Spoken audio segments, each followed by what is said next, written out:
Returning back to the war with Iran, the aid organization Mercy Corps is warning the conflict will have devastating consequences for nations already on the brink of a humanitarian crisis. Some of those countries are Sudan, Somalia, Ethiopia, Pakistan, Myanmar, and Lebanon. Kate Phillips-Barrasso joins me now. She is the Vice President for Global Policy and Advocacy at Mercy Corps. Kate, it is so great to be with you. So Mercy Corps highlighted these 6 countries. Tell us more about your biggest concerns. What could happen now that the war is continuing? Well, I'm so glad that you asked this question because often when people are thinking about the war, they're of course thinking about the Middle East where all of the action is happening.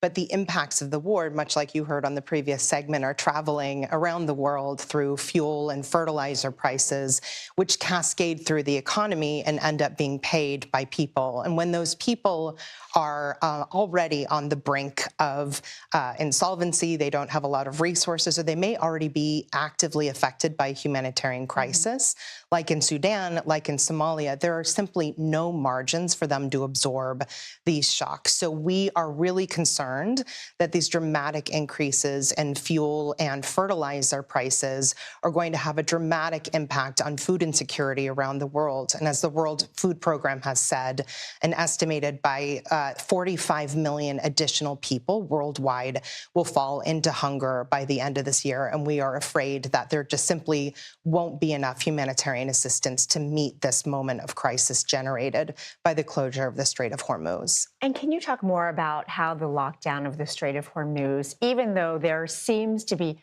a lot of efforts to reopen it, but how is the current situation contributing to the lack of resources getting really all over the place?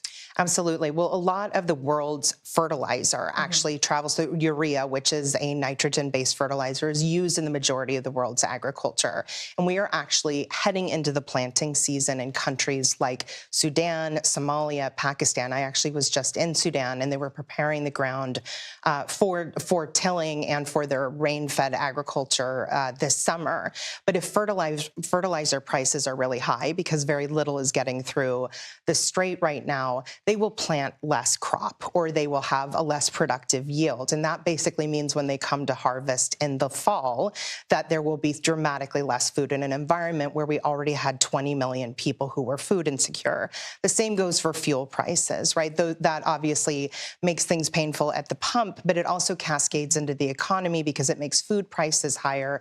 It makes the price of, frankly, everything in life higher. And again, if you're someone who's spending already 70% of your income on food, you just don't have the margins to be able to span that delta. And so this is what will tip families who are either in countries that have had significant inflation in recent years, like Pakistan, or are actively involved in a conflict like in Sudan, fall deeper into humanitarian need. And that may be a dramatic impact that we see come out of this crisis in the Strait.